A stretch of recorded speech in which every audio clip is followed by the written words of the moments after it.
Ding dong YouTube, welcome back to the channel. I'm the Jobless Coder, and tomorrow evening, our Prime Minister of Canada, Mark Carney, is set to present his budget for the minority Liberal government of Canada.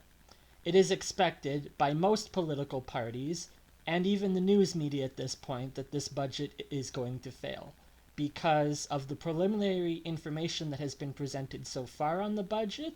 Absolutely zero information has told Canadians how they're going to put more money into their pocket with these investments. And half of them aren't even investments, they're just funding diversity programs without a solid return on the investment. There was a comment that was left on one of my previous videos that dealt with the length of the video being too long. If you want a solution, Canada, I ask you, do you want to win a trade war or not? Because I have an idea, but you're not listening. And that was the entire point of the 20-minute rant I gave in my previous video leading up to what I had to say. So if you want the solution in the first 90 seconds of this video, there are just two companies that the government of Canada needs to strike a trade negotiation with in America, and these two companies will single-handedly save our economy. And I will explain to you why, but it's going to require hours and hours and hours of stories and content and background information and details. So what I'm going to do in today's budget is start with the big picture, how everything gets broken down, and then I'll go into the more granular. I had mentioned on the weekend that I was going to put the budget out 2 days prior, and now it's down to 24 hours before the budget comes out. The reason that I spent all day not producing a video over the weekend is because I was producing a diagram instead, and I'd like to show you what I have been working on. Because this diagram is going to help me explain the point that I have to make. If the Canadian government were to strike trade negotiations in America with Donald Trump, the Disney Corporation, and Elon Musk's Boring Company, the Boring Company and the Disney Corporation are the two American companies that Canadians would be negotiating with to make this plan of mine happen. There's a problem that is not being addressed or identified by anyone in the province right now, and that is our tourism sector is failing. And I think I've finally understood and figured out why. If I look at the amusement park that we have in Calgary outside of Calgary to the west, you'll notice that it's Callaway Park. We have an amusement park here, but Americans don't know about this because they tell me when asked, and they have been interviewed, friends of mine who live in America, have you ever traveled to Canada? They said no. Why would I? You have nothing there. That's not true. There's an amusement park right here, but this amusement park is failing because it only services Canadians locally. How can we make this business more profitable? You'll also notice that in this same box, there's a red square down here that's a golf course that's not profitable. And I'm marking all Canadian businesses with red boxes as not profitable, because if they were profitable, the entire country would be profitable. But we're going bankrupt. So saith the Minister of Finance for the Liberals, and the Bank of Canada director, who said Canadians need to lower our standard. I'm going to give you over the next 2 hours an idea and a strategy that is not only going to increase our standard, but beyond your wildest dreams. Because there's something Canadians don't understand, and that is the power of the US dollar. It is literally infinite. I am talking Moonshot level projects. Now, Americans understand what a moonshot project is because the statement and the reference comes from your own presidents and your history. Canadians don't think big picture like America, and so they will not grow economically big picture unless they're being presented solutions. This upcoming election that is going to be triggered when the budget fails is an election of ideas. Everyone in the country is waiting for an idea, and Canadians, I have an idea, but you don't want to listen to it because your number one criticism on my video has nothing to do with anything I said. It's because my appearance is weird, and my camera is shit, and the lighting quality is poor, and the microphone is bad. So then you don't want to win a trade war.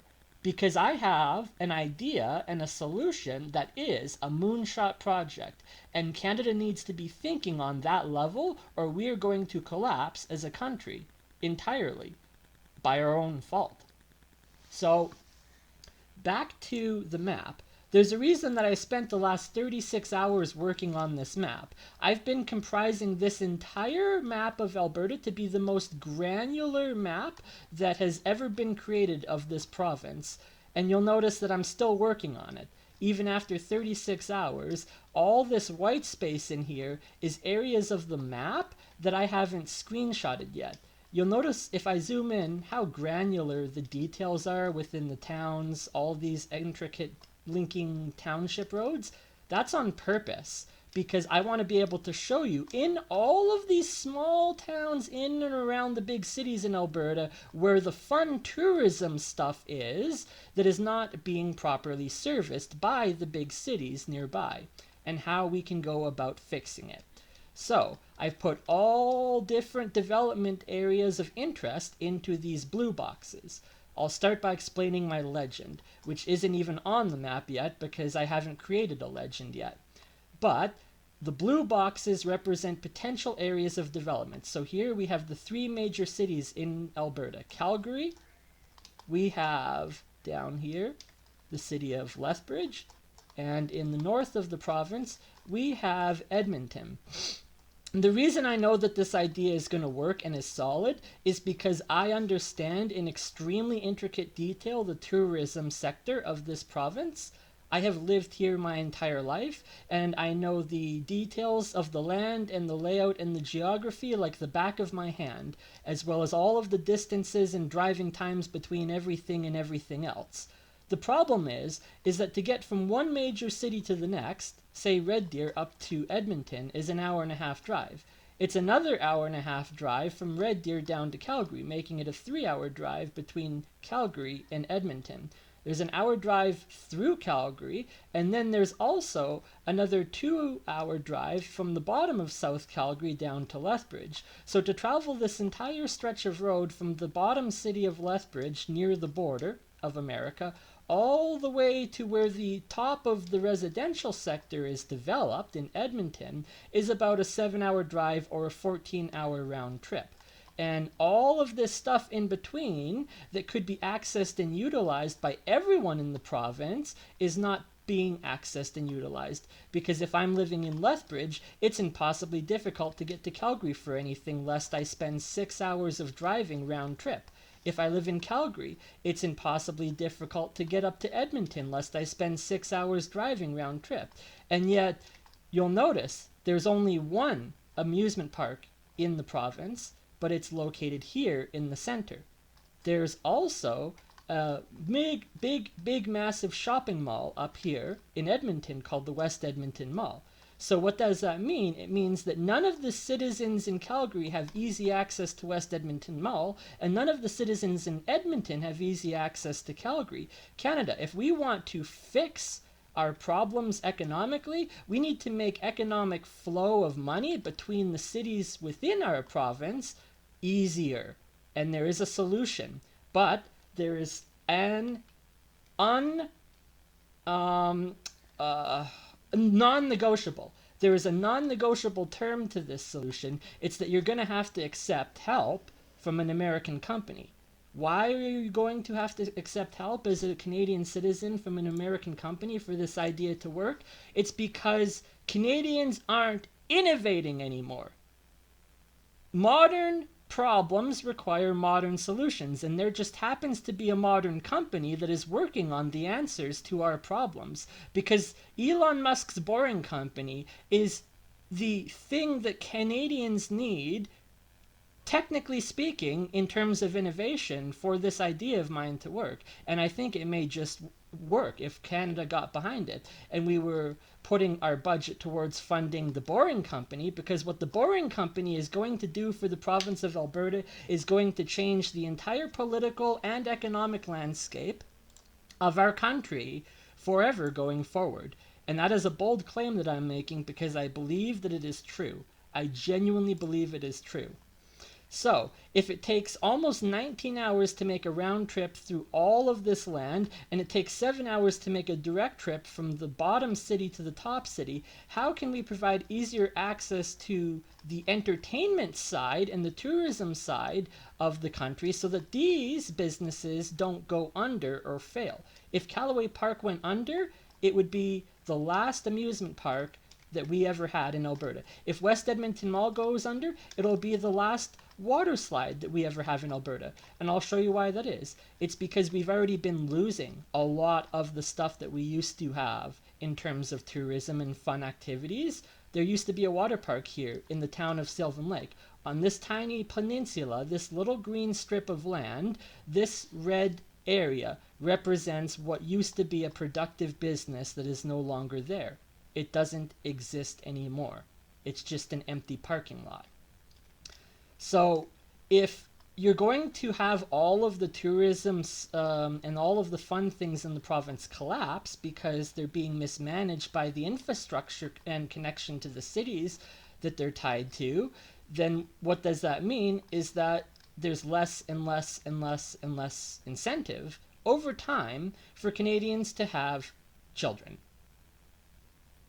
Canada, if you want to fix the abortion problem, you need to fix the tourism problem, because families with fun things to do don't take maid. And teenagers with fun things to do aren't addicted to drugs. So if the world wants to know why Canada has a massive, massive, massive problem with drugs right now, it's because stuff like this that used to be fun, that used to exist in our country, has been disappearing, and it's been disappearing for the last 20 years. And it is not going to change unless we get a radical idea and a radical proposal for a modern era.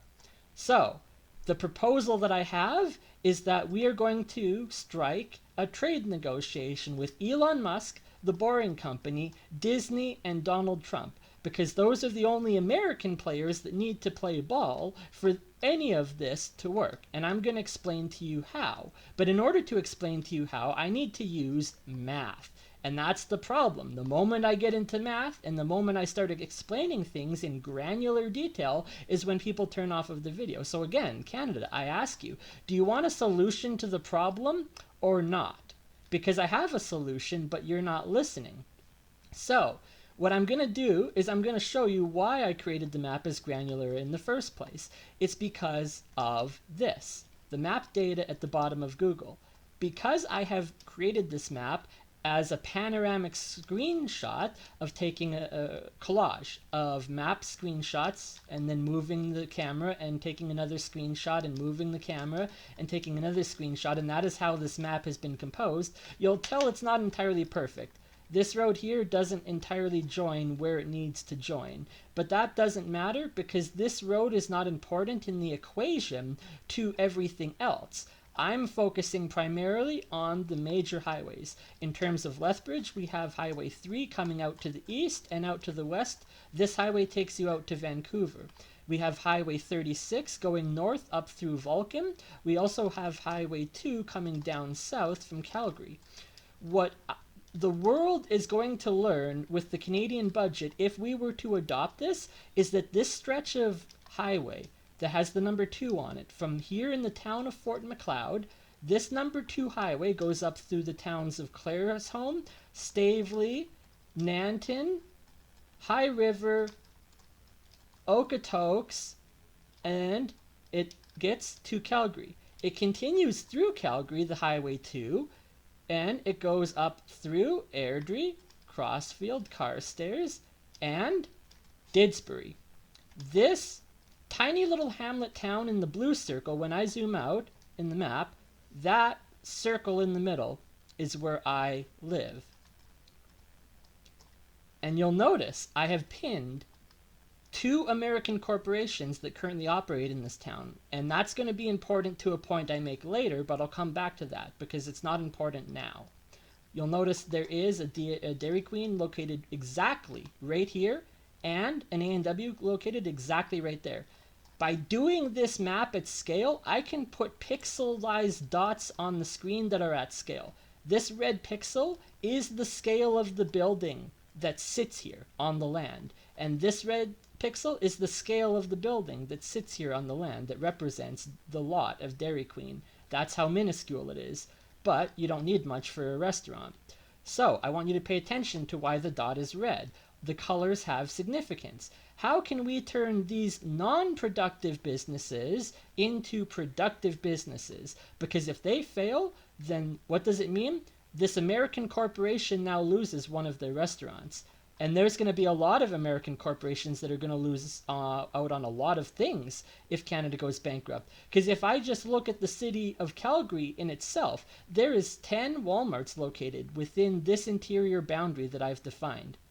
So if there's 10 Walmarts in the city of Calgary and there is over 400 Walmarts that exist in all of Canada, we can now do math to calculate what the economic impact would be of losing however many percent of the Walmart that produce in all of Canada. We can determine what the value of the land will go down by if these businesses go under and or pull out because you increase their taxes. And in my previous video, I explained for an hour and 40 minutes why American businesses are pulling out. So if you want to learn why, go watch that video first and then return to the budget. But if you're more interested in my solution, then stay on this video for the time being.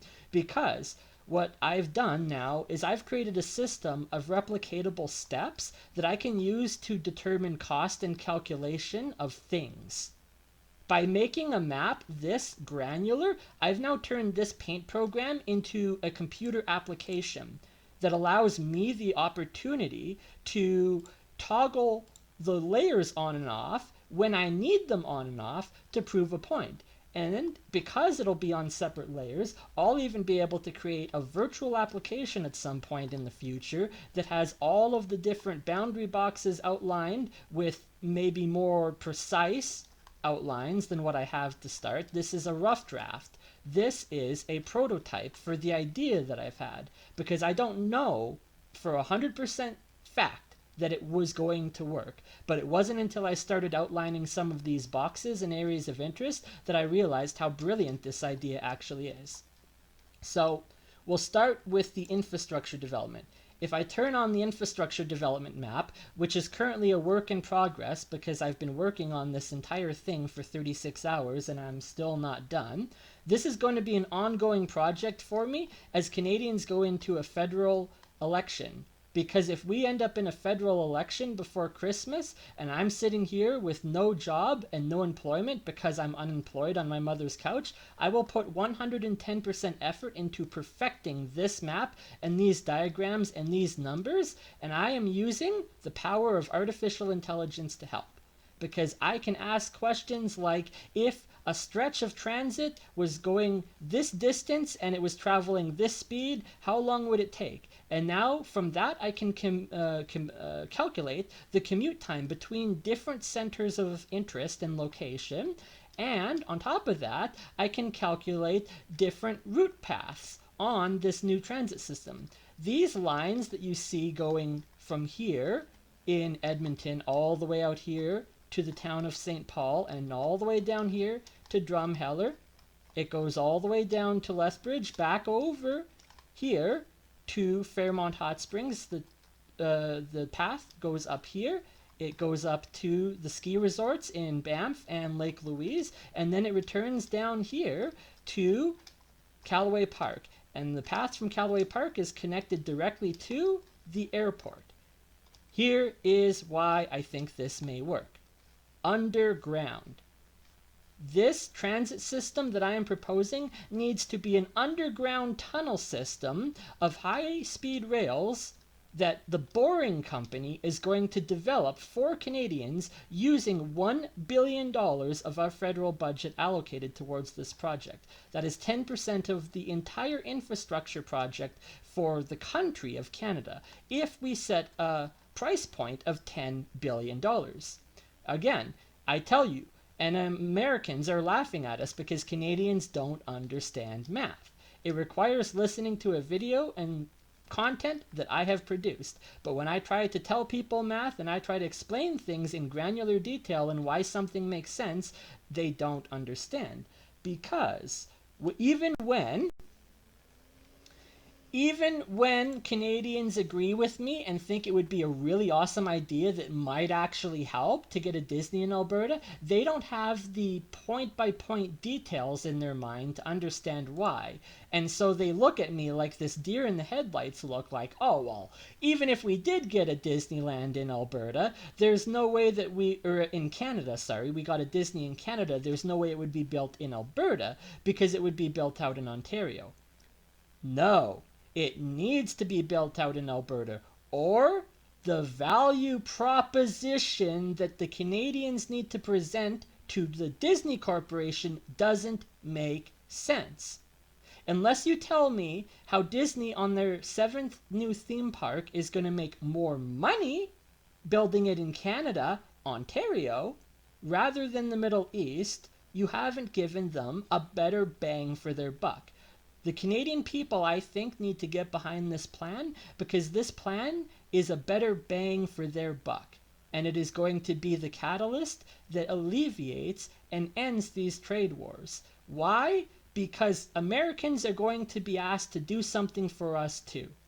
This project is a monumental moonshot infrastructure development project, and Elon Musk and his business has the solution that Canadians require to achieve this goal. But he is an American business and his country is punishing us. Our workers are going to be the ones who construct this stuff because they live locally to the land. So if Canadian workers are going to be building these rail systems and these transit connection lines for Elon Musk's Boring Company, then we need to have something in our favor. And Americans don't like giving handouts. So therefore, the budget that I have written has necessarily included a box for how much of what I'm asking for is a handout, or what could be considered a handout. And I think that it's reasonable to ask for 5%. So long as only 5% of the money that is allocated in here is allocated to what is a handout, I will spend the entire week explaining how the remaining 95% of this is going to generate more money for Disney if the Disney Corporation got on board and built their Disneyland park here in Canada. It makes sense, and there's a lot of reasons why it makes sense. So every video that I produce is going to be going into new categories and new information explaining things more granularly, starting with how much are we going to allocate for each city and where do the cities lie.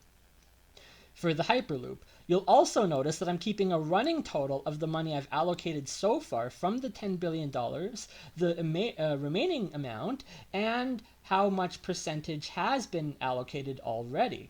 And you'll notice that I still have $80 million left to play with. You know what that means is that I'm sitting here going very, very granular and fine into the details. That's how the budget gets written in the first place. This is how it's done professionally, is that you start with more general things and then you get more specific into the point decimals of thousands of dollars. And some of this is going to require that people who work and build these things and these attractions for a living help us account for what the actual cost is. This is my estimate. This is my estimate, given a really good financial background and understanding of money in the economy, how much each project should cost if it's being built with what? Not government money, industry money. Canadian government doesn't invest in industry. They only invest in more government. That is why the #1 tech employer in Alberta is not Google, is not Microsoft, is not Ubisoft. The #1 tech employer in this province is the Alberta Health Services. And the Alberta Health Services are not innovating new ideas and new technology the way Elon Musk's Boring Company is. Because the Boring Company is going to save Canadians from our financial woes. And it's going to act as a test bed for them too. This is the Boring Company Moonshot development proposals. This is going to be the perfect testing frame for Elon Musk to test whether or not any of his ideas on how to build tunnels through a mountain system actually work. And he'll get to do it in the perfect place on Earth. Because I'm going to explain to you and the rest of the world why this stretch of number 2 highway from Lethbridge down south up to Edmonton up north is the most valuable stretch of highway that has ever been developed on planet Earth. I'm not even joking. This one highway system that services 95% of the people that live in this country, because they either live in the city or one of these hamlet towns to an hour off to the side, anywhere up and down this highway system, this is the Queen Elizabeth highway system. Isn't that just great? That the Queen Elizabeth highway system is the most valuable asset that we have in this province, and nobody understands that.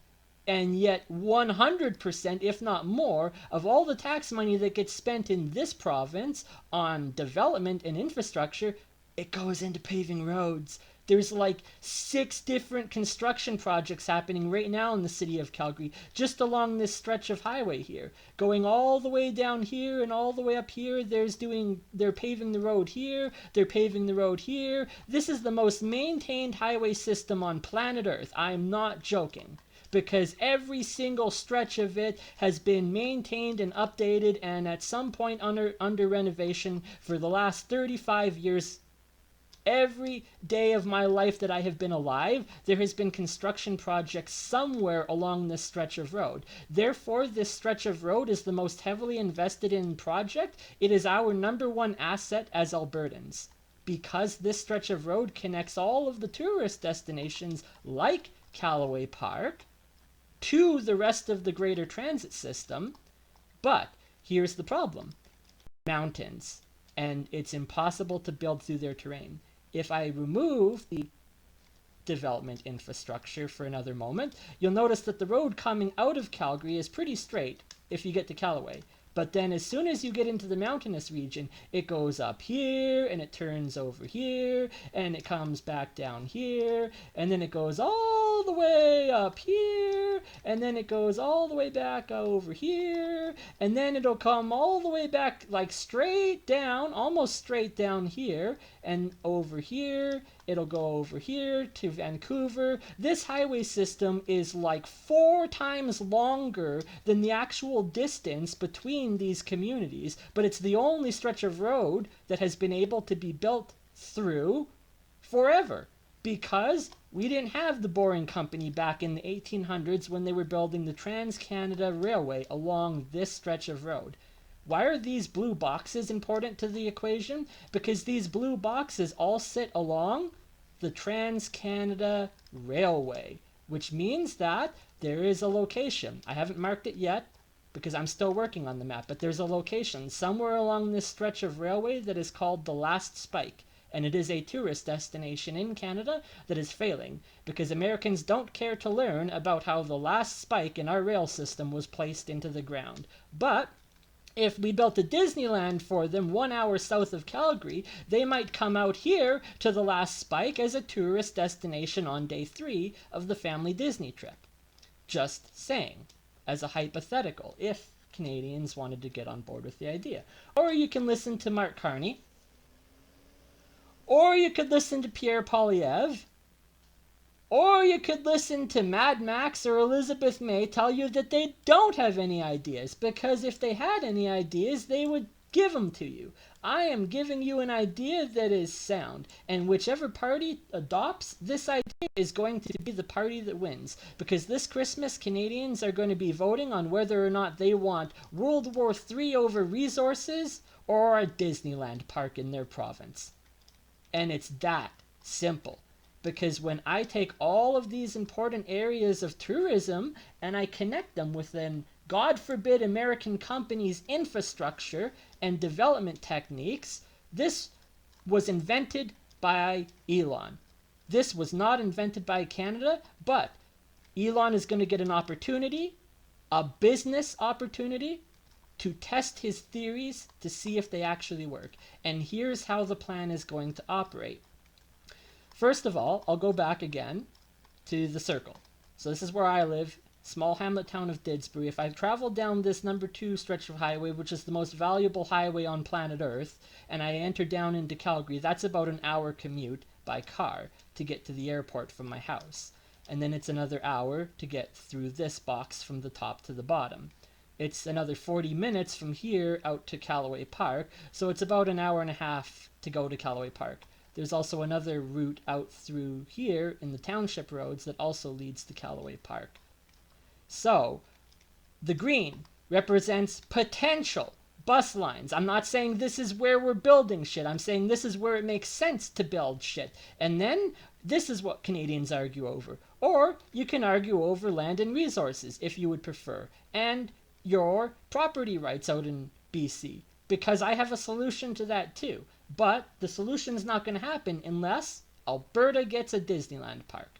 Not Ontario, because Ontario doesn't have the most valuable stretch of highway system on planet Earth. Alberta does. So therefore we will utilize this entire stretch of highway, and we will connect all of the most important tourist destinations through this underground tunnel system. Here's why it matters. Because the commute time, in that case, from the airport to Banff would be 13 minutes. If it took 13 minutes to travel, sorry, not from the airport, from Callaway Park, it would take, I haven't figured it out yet. Welcome to math. This is why I love math and why it's so fantastic. I haven't put the number yet on this black line, which means I don't know how much time it'll take from here, where Banff is, to the airport over here. Because I need this leg of the road and the time it takes to go between here and here on the rail system first. So the moment I have that, I take this over here, 13 minutes, and I'll add it to the time over here, and I'll know exactly how long it takes to get from the airport to Banff. So let's say half an hour.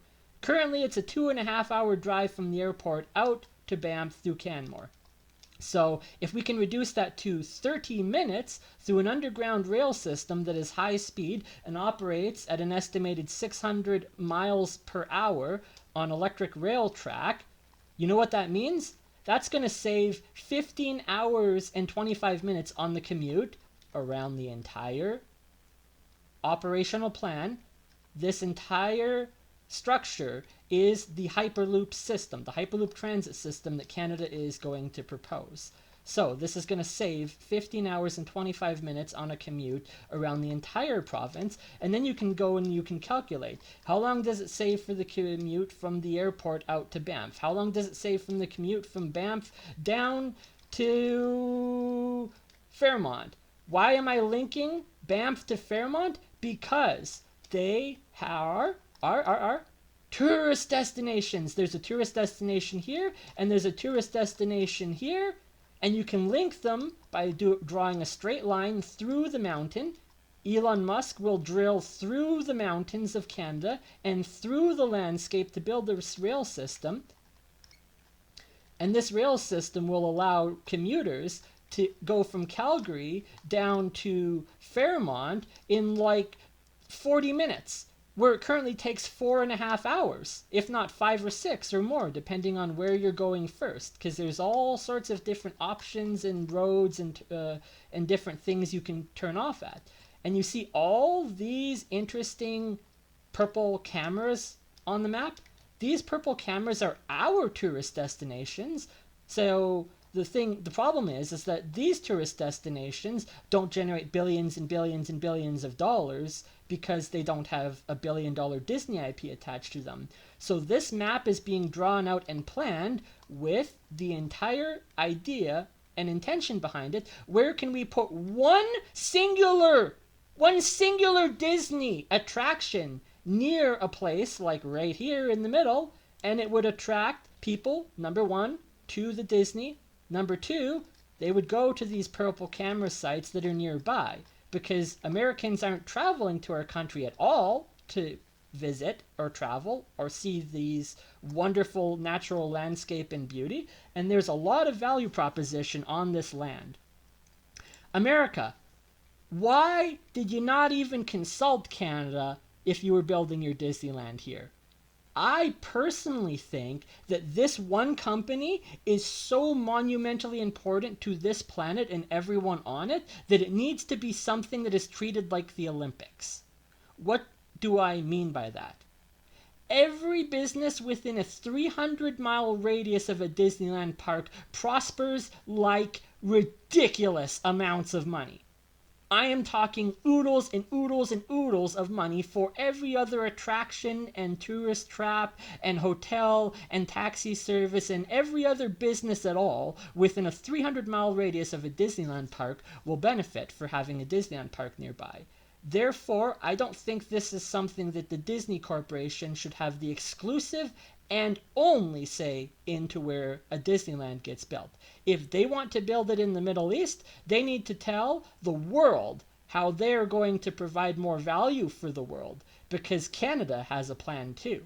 I've been working on some of these ideas and these proposals since May, because I identified back in May that our country was on a verge and a quick decline towards communism and bankruptcy. So I started planning for a budget that makes sense so that I would have it ready to go when the budget that doesn't make sense failed. And it just so happens that the budget that doesn't make sense failed, which means the next week is going to be political blood sports, and it's going to be politicians arguing and fighting, and nobody's going to have an idea. But I'm almost 40 minutes through and I haven't even told you anything fun yet, because this is incredibly awesome if we were to do this.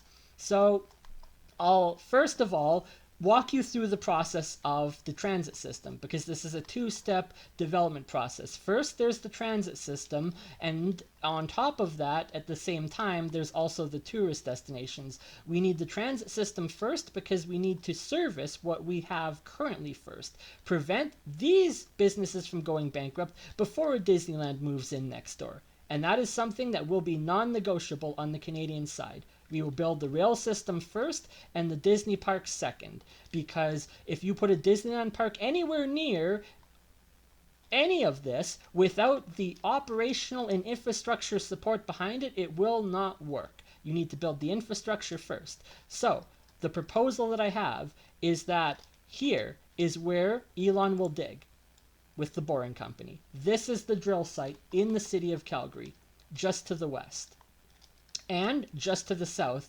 of Callaway Park. There's nothing but empty farmland and fields out here.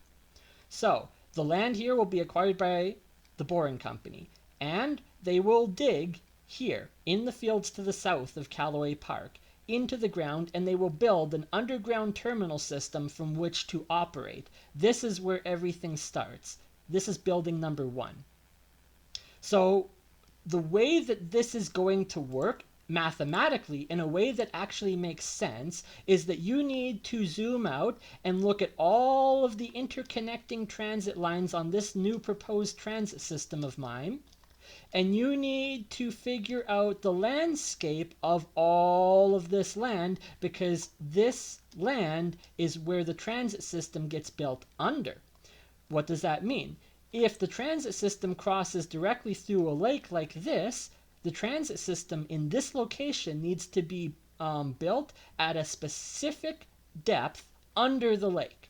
And that needs to be calculated too by engineers and mathematics and physicists who can determine how much underground you have to go below the bed floor or the bedrock of the lake, how much further down you have to dig to support the ground on top from collapsing in on you. There's a lot of weight in the water above you, and there's a lot of weight in the land, and you need to support that infrastructure underground. So if you were to do that, what that would require is that all of these proposed transit routes need to be surveyed. There needs to be drone surveys across this entire map going in all directions. You run the drone survey along a computer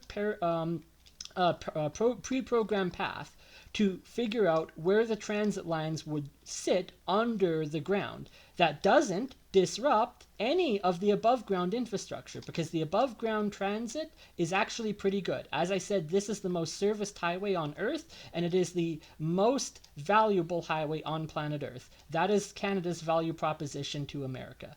If you want to build your Disneyland here and you don't want to spend 30% of your budget building the roads and the infrastructure. We will spend 10% of the budget building an underground rail system with Elon's company, and we'll leave the above ground as it is because it's already serviced and maintained pretty well.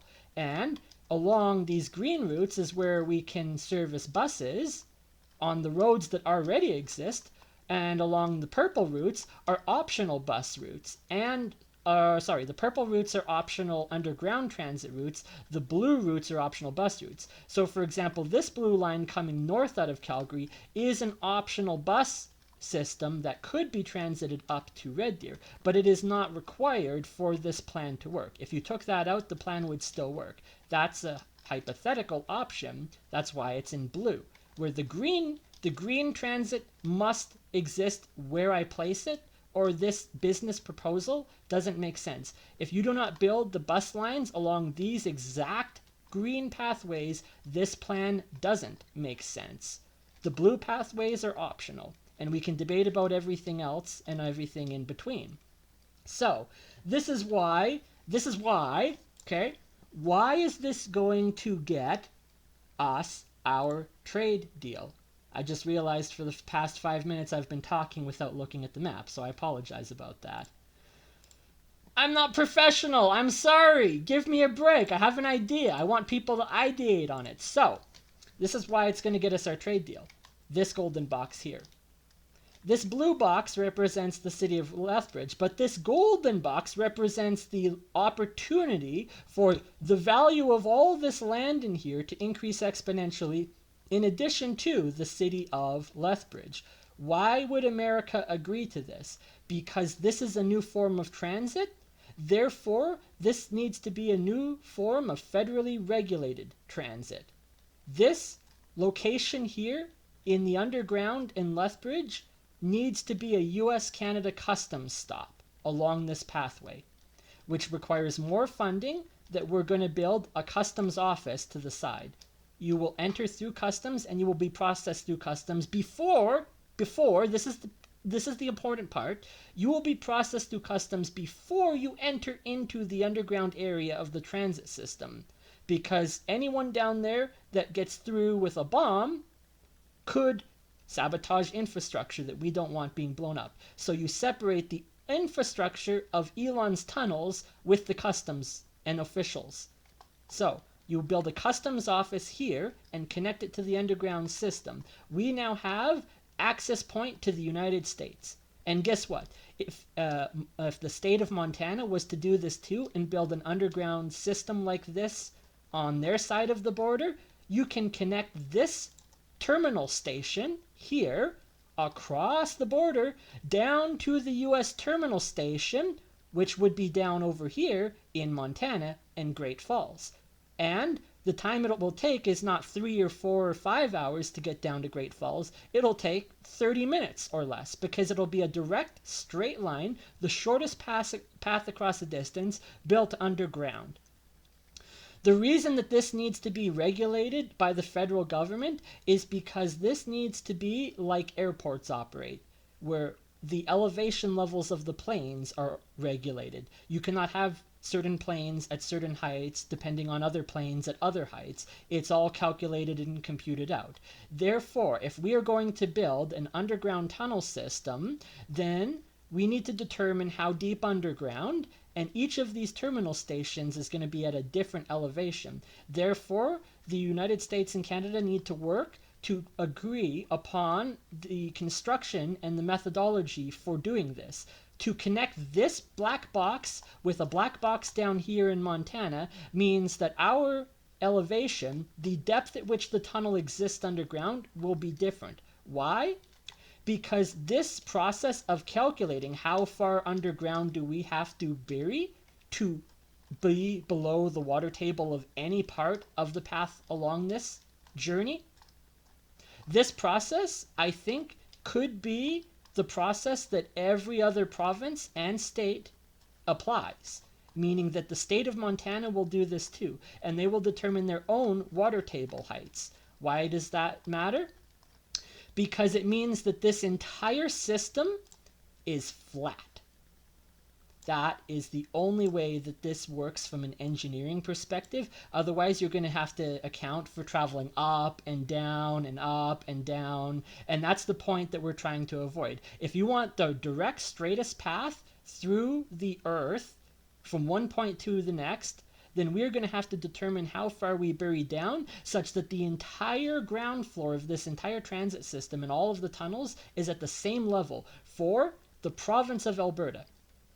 That would determine what is the table height or the ground height for the province of Alberta. If all the border states were to do that, and all the border provinces in Canada were to do the same, and you were to select a location for your US terminal station, then we would know across the board in BC, Alberta, Saskatchewan, Manitoba, and Ontario out to the east, how far down does that terminal station have to exist for this map to make sense?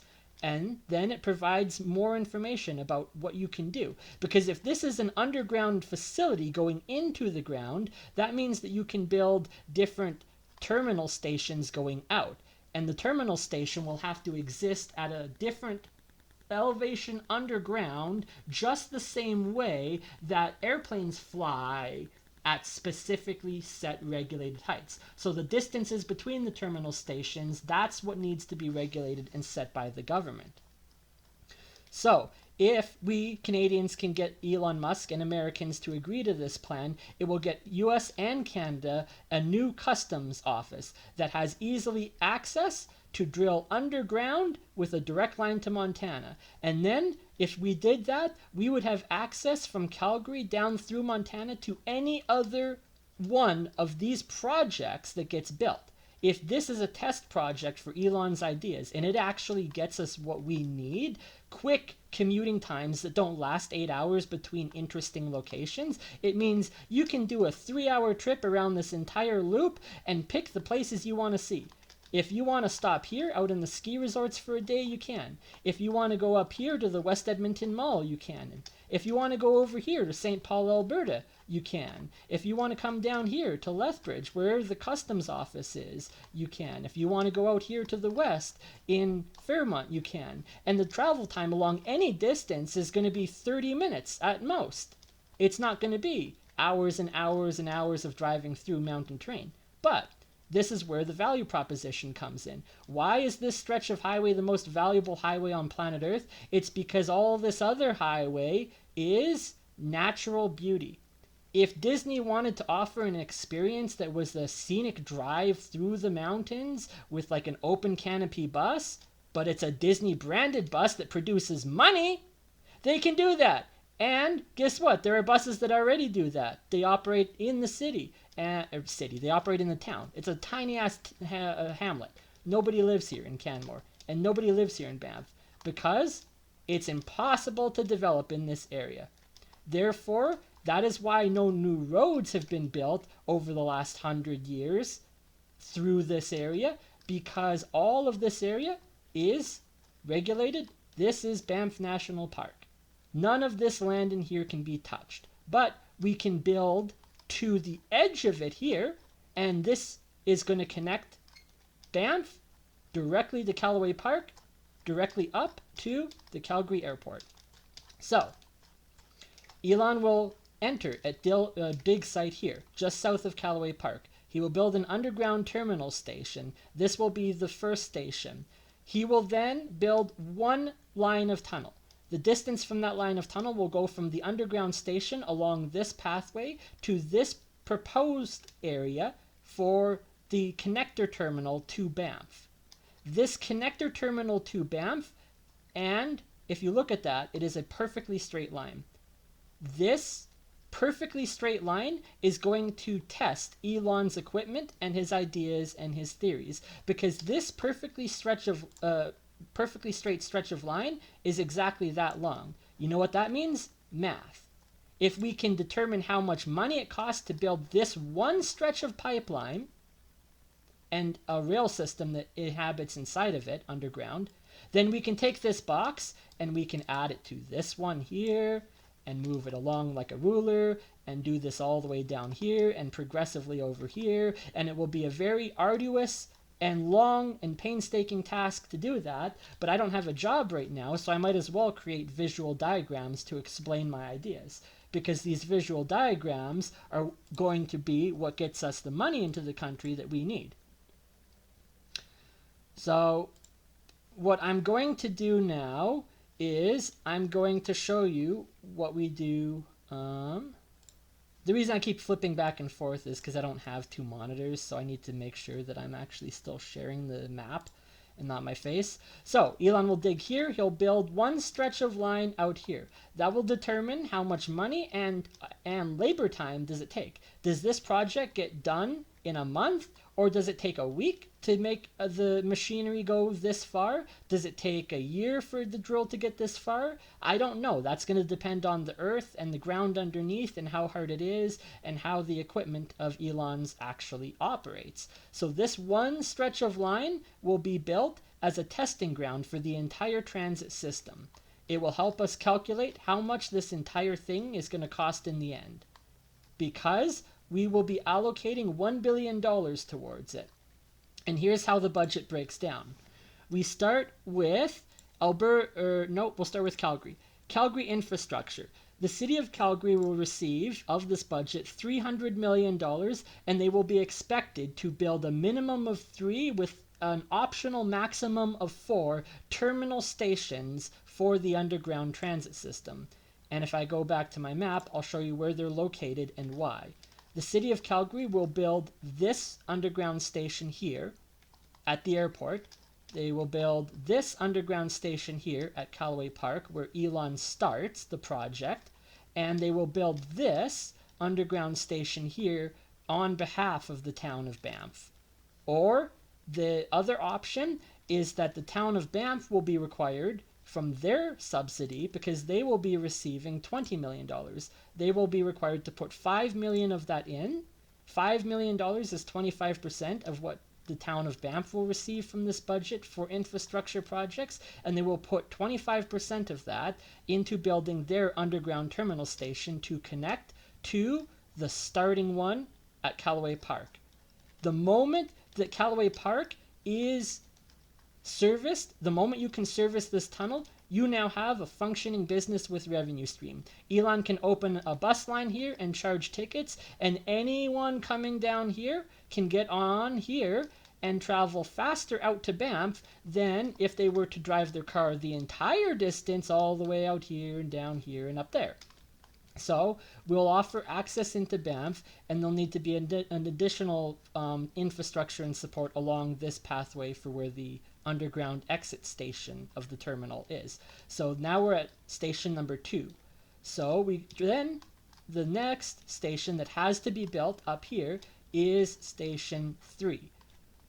Because, go back to the budget, Lake Louise would receive $5 million of funding for this, and that $5 million of funding into the town of Lake Louise would fund the construction of their underground terminal station right here.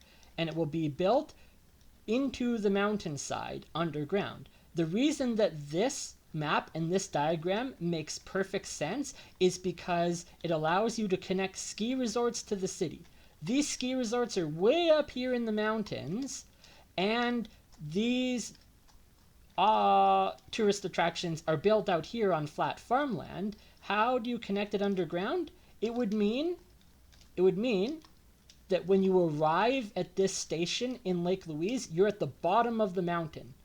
You then take an elevator to the top of this underground facility, and you exit at the surface of the mountain through an elevator. You take it from the bottom, you go up through the elevator, and now you're at the top. And you can exit and build a pathway right out here, and I could come in here, and I'll even pull this out here with my tool, go like this, and then this, bada boom, straight line there. You connect it to the road that already exists. You don't have to build any new infrastructure outside of Elon's Hyperloop, because the connector to the road is not new highway, it's not new pavement, it's literally just this tiny little strip here to connect you to the underground station. So this is station number 3. Following the construction of station 3, the tunnel system will then be directed southwards, and it will be built all the way down here to Station 4. Station 4 rests at Fairmont Hot Springs. And then you can see, by building Station 4 at Fairmont Hot Springs, it now gives support for a bus line up here, because we can provide a bus line service up here from Lake Louise all the way down here to Fairmont along the scenic view with the tourism value dollars provided to it. But it also provides you the ability to add these future connector lines. These future connector lines can be attached to the underground tunnel system, and now you've got a line out to Panorama. Why is that important? Because there's tourist stuff out here in this very small hamlet where nobody lives and it generates no economic growth. So we can build a transit line up here to Radium Hot Springs, another very interesting tourist destination that Americans are not aware about, but they would be if the Radium Hot Springs existed along the pathway of the Elon Musk, Disney Corporation, Boring Company, whatever you want to call this project or thing. It would exist along the transit system. So, for example, this green bus route here going through the mountains and down the road, at a certain elevation underground, that's where the rail system goes. And the rail system goes through the mountains, under the lake. It'll go under the lake, up here. It'll go up here, and then all the way up to Frozen Disney Ski Resort. Why is Canada going to provide more value for the Disney company? If the Disney company were to build their 7th theme park here and not in the Middle East, it's because you won't be able to build a ski resort in the Middle East. And you've already tried twice, or at least 2 or 3 times, and failed because of government regulation and bad policy. So I'm going to end the video there, and I'm going to continue this going forward.